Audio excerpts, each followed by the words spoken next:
दोस्त, आज मैंने बतलाने जा रहे हैं आप लोगों को बेंजे पेडलर्स बेंजोनाइटेड कंपोजिशन है।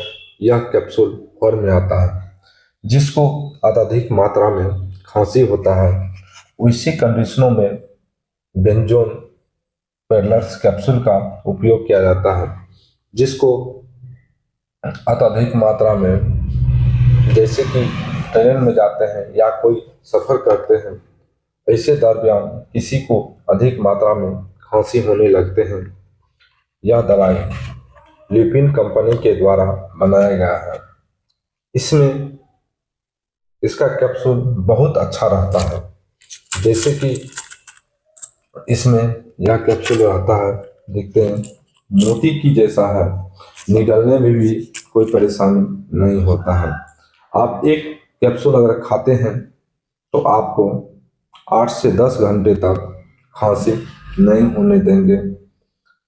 सफ़र तय करने के लिए बहुत इसका अच्छा रिजल्ट है। नो नींद लगने का झंझट, नो पानी पीने का झंझट। ऐसा कंडीशन में भी आप यह टैबलेट को आप निगल सकते हैं। इससे आपका बेस्ट रिजल्ट खांसी के में मिलेंगे। अगर आपको यह वीडियो अच्छा लगा, लाइक और शेयर कमेंट करना। Thank you.